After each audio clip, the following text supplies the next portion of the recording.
Today we are going to start meiosis. हमने पहले part में क्लास 10th का चैप्टर फर्स्ट का माइटोसिस डिवीज़न देख लिया था।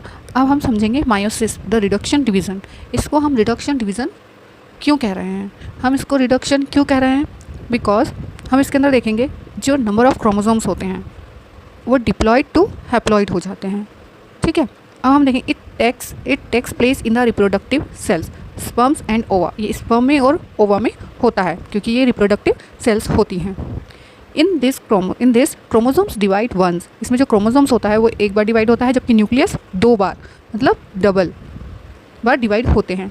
और इसका परिणाम यह होता है as a result the number of chromosomes is reduction happen to half the number of chromosomes. जो क्रोमोसोम्स के जो नंबर होते हैं वो आधे हो जाते हैं। सी डिप्लॉयड टू हैप्लॉयड।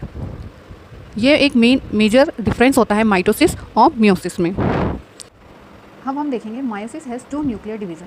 मायोसिस में 2 बार न्यूक्लियर का डिवीज़न होता है, meiotic division and second meiotic division. Actual में होता तो मायोटिक जो हमने मायोटिक प्रोसेस में देखा था उसी की तरह होता है, first time and second time. अब हम देखेंगे मायोसिस फर्स्ट, जो फर्स्ट डिवीज़न है वो कैसे हो रहा है। जो होमोलॉगस क्रोमोसोम्स होते हैं वो क्या एक साथ आ जाते हैं, subsequently segregate into daughter cells, और फिर वो किसमें टूट जाते हैं, 2 डॉटर सेल्स में बन जाते हैं during meiosis first. 2 daughter cells में बन जाते हैं।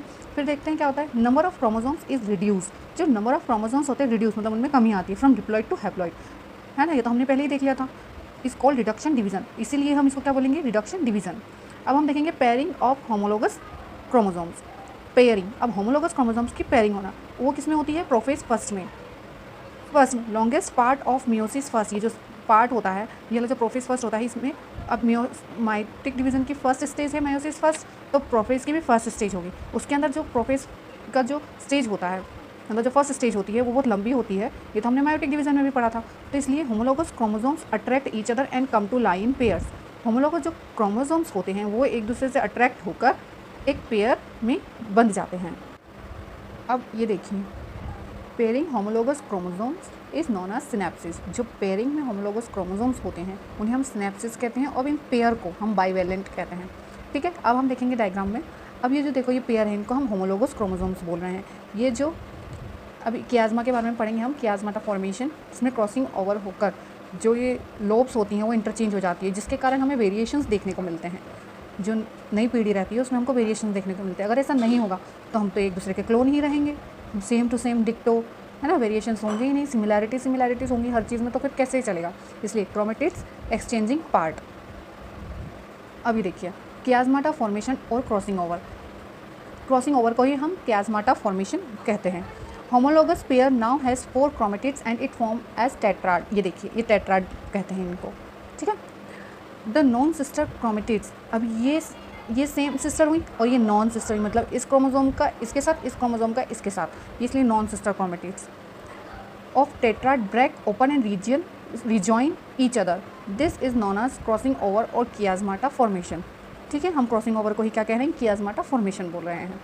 मतलब ये टूट के और रिजॉइन हो जाता है, जिसके कारण हमें क्या देखने को मिलता है, वेरिएशन देखने को मिलता है। Exchange of some genes takes place between paternal and maternal chromatids. और ये किसके बीच में होता है, पैटर्नल एंड मैटरनल, मतलब फीमेल एंड मेल जीन्स के बीच में होता है।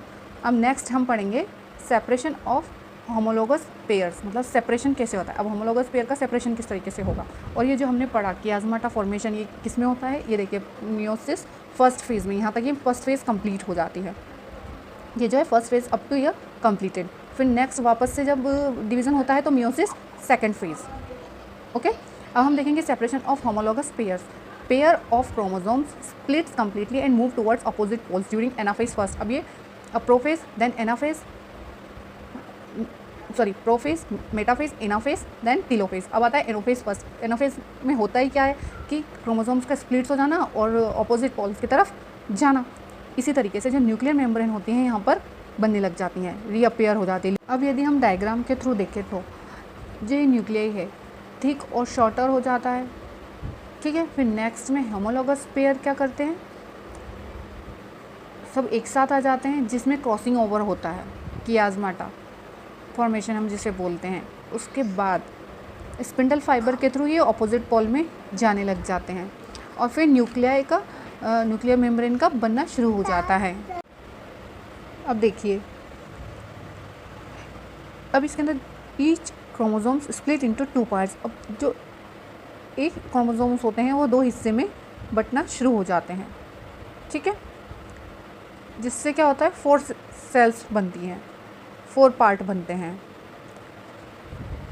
मियोसिस सेकंड, ये यहाँ से यहाँ तक का पार्ट क्या होता है, मियोसिस सेकंड होता है। सिमिलर टू माइटोसिस, माइटोसिस की तरह ही इसमें जो डिवीज़न होता है, 2 chromatids of each chromosome separate and move to opposite poles. Move to opposite poles, अपने ऑपोजिट पोल्स की तरफ जाने लग जाते हैं। Nuclear membrane reappears, nuclear membrane फिर से रीअपेयर होती है और 4 सेल्स का फॉर्मेशन करती है। Finally cell formed haploid and from diploid, मतलब डिप्लॉइड टू हैप्लॉइड का फॉर्मेशन हो जाता है। अब हम देखेंगे significance of meiosis. Number of chromosomes is reduce to half in daughter cells. जो नंबर ऑफ क्रोमोसोम्स होते हैं पहले के मुताबिक आधे हो जाते हैं डॉटर सेल्स में।